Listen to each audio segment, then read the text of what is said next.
আসসালামু আলাইকুম। আজ 17 নভেম্বর 2025 সাল। আজকে ঘোষিত হলো সাবেক প্রধানমন্ত্রী শেখ হাসিনার জুলাই আন্দোলনে সংশ্লিষ্টতা নিয়ে ফাঁসির রায়।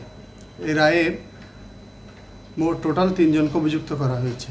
প্রথমত সাবেক প্রধানমন্ত্রী শেখ হাসিনা এবং স্বরাষ্ট্রমন্ত্রী আসাদুজ্জামান কামাল এবং সাবেক আইজিপি। আজকের ভিডিওতে আমি আলোচনা করব সাবেক প্রধানমন্ত্রী শেখ হাসিনার বিরুদ্ধে আনিত অভিযোগসমূহ, কেন এই রায় দেওয়া হলো, বাংলাদেশের ভবিষ্যৎ রাজনীতিতে এই রায়ের কী ধরনের প্রভাব এবং প্রতিক্রিয়া সৃষ্টি হতে পারে, এইসব বিষয় নিয়ে আলোচনা করব। তো সম্পূর্ণ ভিডিওটা আপনারা না টেনেই দেখবেন এবং আমার চ্যানেলে যদি আপনারা নতুন হয়ে থাকেন আমার চ্যানেলটি আপনারা সাবস্ক্রাইব করে দিবেন, লাইক করে দিবেন এবং ফলো এবং শেয়ার করে দিবেন। 2024 সালের জুলাই এবং আগস্টে সংগঠিত কোটা বিরোধী আন্দোলন থেকে সাবেক সরকার আওয়ামী লীগ সরকারের প্রধানমন্ত্রী শেখ হাসিনা সরকারের পতন হয়। 2024 সালে ছাত্র আন্দোলন এবং সরকার বিরোধী বিক্ষোভে সরকার বিরোধী বিক্ষোভের সময় মানবাধিকার লঙ্ঘনের চরম মাত্রার অভিযোগ ওঠে। আন্তর্জাতিক পর্যবেক্ষক ও স্থানীয় গবেষকদের দাবি, অতিরিক্ত বল প্রয়োগ, গুলি ছোড়া, হেলিকপ্টার ও ড্রোনের ব্যবহার, 1000 মানুষ হতাহত ও শত শত গ্রেপ্তার। এই ঘটনাকে কেন্দ্র করে তৈরি হয় তদন্ত committee.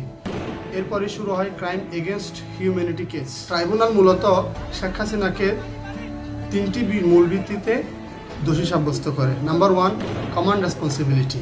Number 2, mass killing and torture evidence. Number 3, abuse of state power. এই বিষয়গুলো আমরা পর্যালোচনা করলে দেখি কমান্ড রেসপন্সিবিলিটি অর্থ বিষয়টা হচ্ছে এরকম যে শেখ হাসিনা যখন সরকার প্রধান হিসেবে বাংলাদেশে সরকারি দল হিসেবে সরকার প্রধান হিসেবে দায়িত্বরত ছিলেন, তখন তার কমান্ডের যে রেসপন্সিবিলিটি এটা উনি মেনটেন করেন নাই। রাষ্ট্রীয় বাহিনীর কর্মকাণ্ডে এই যে তার সরাসরি অনুমোদন এবং তার নিয়ন্ত্রণ ছিল। দ্বিতীয়টা হচ্ছে মাস কিলিং অর্থাৎ গণহত্যা এবং টর্চার এভিডেন্স, এবং জনগণের বিরুদ্ধে যে টর্চারের অভিযোগ রয়েছে সেটি তিনি এই অভিযোগে তার অন্য একটি মূল বিষয় অভিযোগ হিসেবে অভিযুক্ত করে। 2024 সালের যে ছাত্র আন্দোলন, কোটা বিরোধী আন্দোলন বলেন অথবা সরকার বিরোধী আন্দোলন যাই বলেন, 2024 সালের আন্দোলনে যে মাস কিলিং এবং টর্চার এভিডেন্স এই বিষয়টি ট্রাইব্যুনাল খুবই ভালোভাবে আমলে নিয়েছে। তৃতীয়টি হচ্ছে abuse of state power. Abuse of state power হচ্ছে সরকার তার ক্ষমতা থাকা অবস্থায় রাষ্ট্রীয় যে ক্ষমতা, এই ক্ষমতার অপব্যবহার করেছে বলে ট্রাইব্যুনাল এই মতামতটি নিয়েছে। রাষ্ট্রযন্ত্রকে ব্যবহার করে মানবাধিকার লঙ্ঘনের যে অভিযোগটি, এই অভিযোগটি সাবেক প্রধানমন্ত্রী শেখ হাসিনার বিরুদ্ধে প্রমাণিত হয়েছে।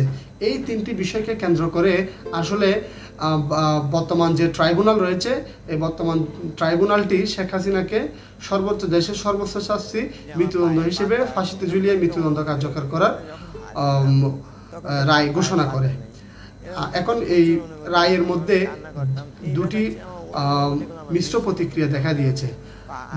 পতিত সরকার অথবা যে ফ্যাসিস্ট সরকার যে বাংলাদেশ থেকে ক্ষমতাচ্যুত হয়েছে, তারা নির্ধারণ করছে, তারা বলছে তারা দ্য ডোন্ট কেয়ার, অর্থাৎ তারা এই রায়কে কোনোভাবেই মেনে নিচ্ছে না। কারণ এই মেনে না নেওয়ার কারণে পেছনে দুটি অন্যতম যে বিষয়টি সামনে এসেছে, সে বিষয়টি হচ্ছে যে সরকারের যে ট্রাইব্যুনাল গঠিত হয়েছে, এই ট্রাইব্যুনালের বেশ বিতর্কিত কিছু ভিডিও ক্লিপস সামাজিক যোগাযোগ মাধ্যমে ভাইরাল হয়েছে, এবং যে সরকার পক্ষের আইনজীবী এবং রাষ্ট্রপক্ষের আইনজীবী এবং আসামি পক্ষের আইনজীবী এবং জজদের মধ্যে একটা কোলাবোরেশন দেখা গিয়েছে।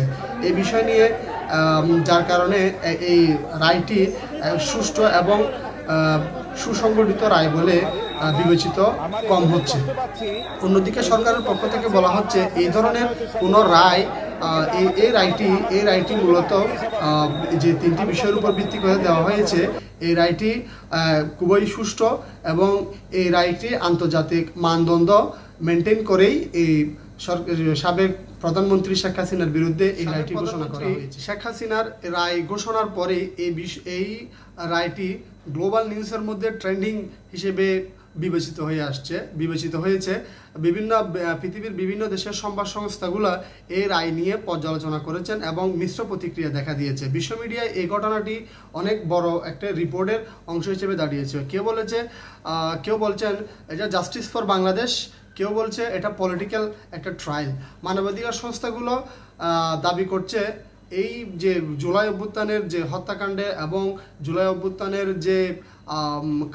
যে কারণে সাবেক প্রধানমন্ত্রী শেখ হাসিনাকে ফাঁসির রায় ঘোষণা করা হয়েছিল, সেই বিষয়ে মানবাধিকার সংস্থাগুলো তারা আরও জোরালো তদন্তের দাবি করেছেন।